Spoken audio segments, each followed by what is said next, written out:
Hi everyone, my name is Maximilian. I'm a postdoc from, I'm a PhD student from Munich in Germany, and I'm happy to be here because this is, as you're probably seeing right now, quite an off-topic to a planning conference. I'll promise I make some form of connection to planning in a couple of slides, but let me just say this is more of a knowledge engineering / optimization paper than it's a planning paper. Right, so it's about optimizing quantum circuits, and quantum computing has quite a history at this point. For us, as the computer science guys, it becomes more interesting at around 1980s, where quite famously Feynman was ranting about not simulating classical systems, but just building a quantum machine instead. And then a little bit later, David Deutsch introduced what would later become the quantum circuit construction metaphor that we use now for the quantum optimization, the logic on how we construct quantum circuits. Right? So this is how a quantum circuit looks. You see here for 4 qubits a operation basically over time. So this is a quantum circuit on the abstract logical level. You see here one such line there is what we call a wire, which is basically the sequence of operations of quantum logic gates applied to one single qubit. And then here on the kind of column layout, you see the interpretation of interaction between qubits on certain, well, stages at time, you could call it. Like one layer, one column is kind of one stage of of time, one time step, so to speak. There's a couple different stuff in here, like you have these kind of conditional connections here. Those induce something called entanglement, so conditional probability. And then usually these circuits include all kind of quantum gates. Usually the boxes with the fixed letters in them, they're kind of fixed logic operators, and the one with the R and an X, Y, or C at the index, those are called variational quantum gates. And they have a parameter there, as you can see, and the parameter is basically the angle of rotation in a block sphere quantum Hilbert space. Right, so the combination of all of this is called the quantum circuit, and what we do is ultimately we measure the whole thing, and the kind of probabilities that fall out at the end here, this is the measurement, so the result from the quantum circuit. Right, so usually finding such a quantum circuit requires two things. Either it requires a very deep understanding of a problem, and then you can analytically construct a quantum circuit, which is usually pretty difficult, or you can go the machine learning route and try to find quantum circuits with a kind of black box approach, so to speak. And you can do this with a variety of optimizers. You can use gradient methods for this, but they have their own problems. So we are going a different route here. What we are doing here is we're basically proposing an encoding to make search of quantum circuits easier. Right? Here's the TLDR summary of this contribution. So we propose a quantum circuit encoding, and the nice thing about this encoding is that it maps really one-to-one to a normal matrix. And in this matrix form, we can use quite natively matrix optimization methods, such as covariance matrix adaptation, for example, and then we can use these optimizers to do basically distributional search and find quantum circuits that way. And we do this on a couple of combinatorial optimization problems because they map very nicely to quantum circuits, actually. And so it's quite natural that we use those as a kind of proof of concept on which quantum circuits to optimize. You can see here there's a couple of those: maximum cut, a maximum independent set, minimum vertex cover, and maximum clique. And those are basically representative combinatorial optimizations problems for NP-hard problems to solve. Right, and this works fairly well, you'll see in a second. And here's the attempt of a reasonable kind of connection to planning. In many planning algorithms, you actually have somewhere down in the solver a coroutine that needs to solve exactly such an NP-hard problem. and if it's not solving one of those graph problems directly, it's reducible to one of those graph problems in polynomial time. So ultimately what quantum computing is promising is that on a very low level, routine level, you could, in theory, with a nice circuit searcher, then construct these quantum circuits very nicely, very fast, and then you can basically pull out your optimization routines into a quantum optimizer and then get the result back into your classical algorithm, planning algorithm, pathfinding algorithm, whatever. Right? So this is kind of the summary for your intuition before we start. And again, what usually the misconception is that all of this happens on the quantum computer, which is not true. Something that we're doing here is called hybrid quantum optimization. So again, you can see here our nice little quantum circuit. And usually there's this kind of inner quantum loop where we use the quantum circuit for the inference, so it does the computing step for us. And that at the end here we get this measurement out, that's basically our evaluation. And what we do with this evaluation is then we have like a outer classical loop that we use for circuit optimization, and this optimizer then can be basically anything. So it can be gradient based, it can be gradient free, it can be a heuristic or any other kind of optimizer that takes this evaluation given the circuit, so the parameterization of the circuit, and then it will kind of give us a new parameterization, so a new kind of theta here that we can use as new angles, and then we can do another loop with our inference, and then we repeat the step until we finally get a quantum circuit that gives us a good solution, right? So that's what we are trying to do here. And now the central question is becoming how do we find these good circuits? And we use something, a diversity-based search algorithm called map annealing, and it works something like this. Imagine you have something called an optimization archive. This is basically here like this grid that you see on the left, and you can see here this traversal algorithm, and if you squint really hard at it, it looks like hill climbing, and it basically is a fancy version of hill climbing with some thresholding included. And then what you can see here is that what is happening in this traversal is that we start at some point that we can specify, and on the basically cell level, there we have the evaluation, so the goodness of a solution, and on the axis here we have something called qualities. These are metrics that are user specified, so this is our domain knowledge on what is a good quantum circuit and what is not, right? And we give these qualities and an initial state, and then it basically searches this archive for us, right? So this could look something like this. It explores a bit in the direction of more quality A, and then it says, okay, I want more quality B, and then eventually it finds a combination of quality B and quality A metrics that gives us an optimal kind of inference value of our quantum value. Okay, so this is how this map annealing diversity archive traversal works. And you can visualize this here as a kind of landscape metaphor where we have on the axis the kind of quality features, and in the space we have on the z-axis the goodness of the quantum circuits, if you will. Right. And how do we get from one of these grid thingies to the next one is that we use covariance matrix adaptation. So this is a population-based sampling algorithm where we start with an initial distribution. This is like here the dotted circle there on the top left. And then in this distribution, we take a sample. And in our case, you can imagine each of those black points as one circuit, so one circuit candidate.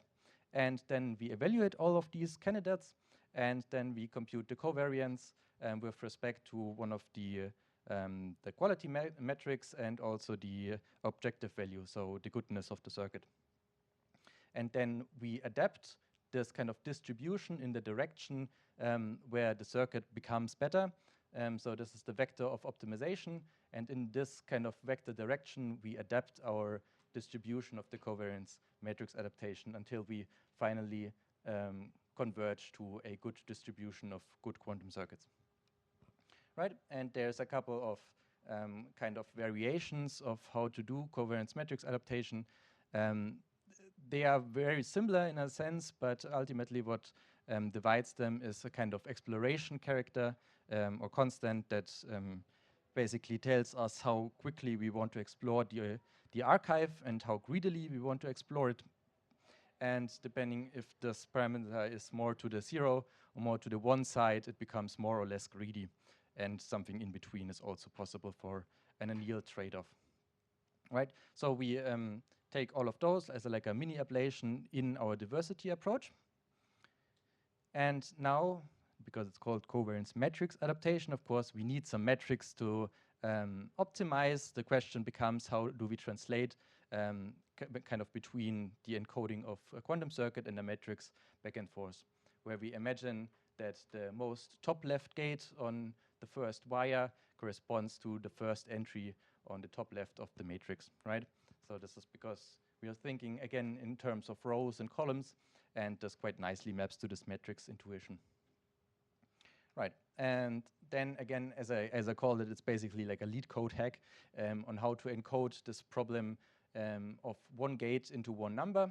And when we have here one such example candidate of an encoding for one gate in the position, we can basically imagine that we split this into an integer and a decimal part. The integer will tell us from a given gate set basically the index of which gate we want to choose. And then the decimal, we do some trickery with that. And then depending on what we have chosen on the integer gate, then basically we apply some conditional stuff. So if we have chosen as the integer part, for example, if we had chosen a rotation gate, then the decimal part would constitute the angle and so on. So is this the most elegant way to encode this? Probably not, but it works quite well. And so we tested it out. And as I said, we need this kind of exploration archive with user-defined knowledge, these quality metrics. Here are two of them, gate diversity and sparsity. They are abstracted in a sense, but ultimately they have foundations in quantum mechanics, why those are useful metrics to have for a quantum circuit. I won't go much into depth for this, but those are usable kind of extremes that we can search in and then let the optimizer do its thing. Again, just for clarification, sparsity in our case really translates to how sparse is the circuit, so how many circuit gates are on the kind of wires.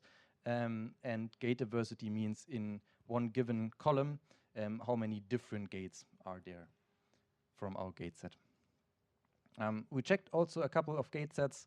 There are justifications of why these are good gate sets to choose and why they are kind of useful in this assortment, so to speak. And the TLDR again here is that even with a small, tiny gate set of just those 4 gates here, we can already find quite a good selection of quantum circuits. So we use this kind of gate set for our integer part indexing. Okay, and we again compare this against the 3 ablations of the covariance matrix adaptation with the different alpha values and against 2 other baselines. Here on the right you can see something called the quantum need algorithm, which is also an evolutionary population-based algorithm. It's also gradient-free, but it's not distributional sampling. It's basically picking one fixed population at the start and then trying to improve this one population over the course of the optimization steps.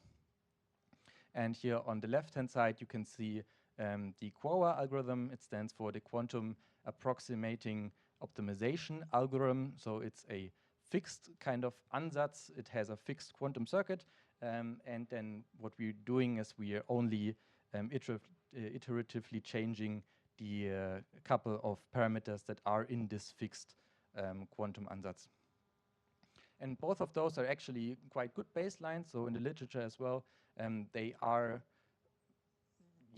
do their job well, and they're not just trivial baselines because that would be boring.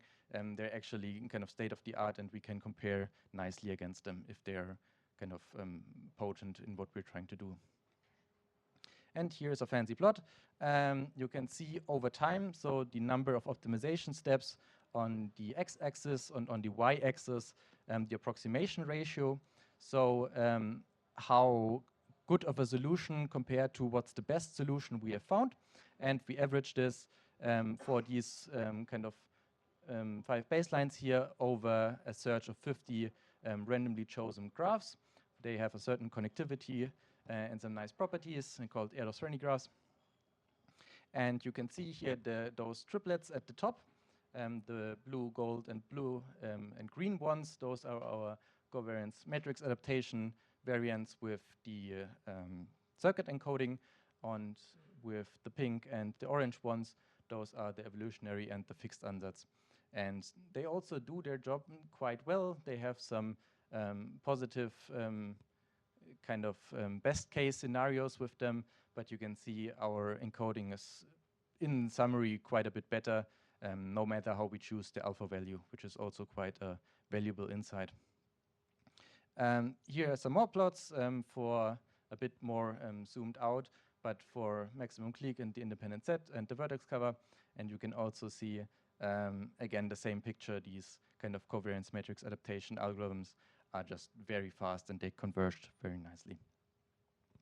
Okay, and one more thing is that we can also use this archive that we have popularized to gain some insights on what are actually good quantum circuits. So what I'm going to show you in a second is a kind of 2-dimensional archive again, where we have on the x-axis from very sparse to not sparse, and on the y-axis not diverse to very diverse.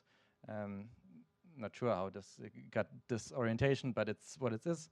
And for one specific graph, we can take a look at this optimization archive. Here's a graph that's called Caveman for some reason. And what we can then see is what the direction of optimization actually was over these optimization steps, right? And here are some examples.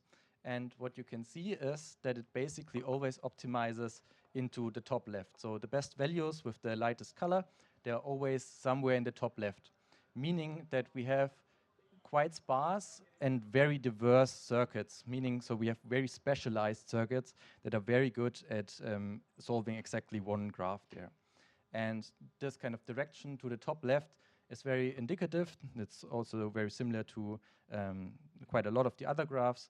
And this is an interesting insight. It wasn't what we were expecting, but it's nice to see it visualized per definition with this kind of density of circuits in that region. Right, and to summarize again, so this is the kind of contribution was this knowledge encoding from our matrix to circuit and back, and how we choose our quality diversity metrics with the sparsity and the gate diversity. And we got out of this hypothesis that they are very specialized, very diverse and relatively sparse circuit that can solve one graph problem very well. But on the downside, that also means they are very unstructured by nature, and therefore they don't really have any pattern that we can explore or kind of reuse for generalizability. And that's kind of unfortunate because something for quantum machine learning, for example, you would need exactly those patterned circuits, because you need some kind of generalizability, and you also need to repeat these circuit blocks multiple times. So we are still working on getting these kind of patterned circuits out of our search, but for now this works relatively well. Yeah, so this was our approach. Again, it wasn't really a planning or something related approach, but it has application, hopefully, in the foreseeable future for planning problems and planning core routines. And if you're curious about this and quantum computing, then please come find me and we can chat about it. Thank you.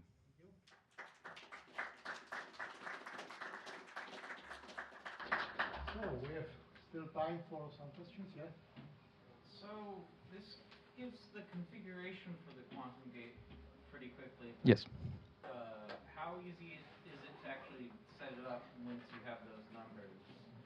That's the problem of the hardware provider, and IBM can do this pretty well. So it's a couple of microseconds. That's a cloud interface, and then you send it, and then you wait a couple of minutes in the queue, and then it prepares your circuit and runs it a couple of times.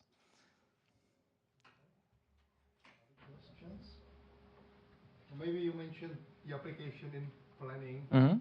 What specific one, like fast heuristics, or how it can be used in planners? Yeah, something like pathfinding, for example, or any kind of subroutine in algorithms that need to solve a graph problem. Those kinds you can extract basically out and then put it on a quantum circuit, solve this subproblem, and then get the kind of solution to the graph problem back to complete your planning algorithm in some case. So it's not meant to be a full planner or like a full planning algorithm on the computer. It's more meant for the subroutine to be a bit faster, hopefully, eventually.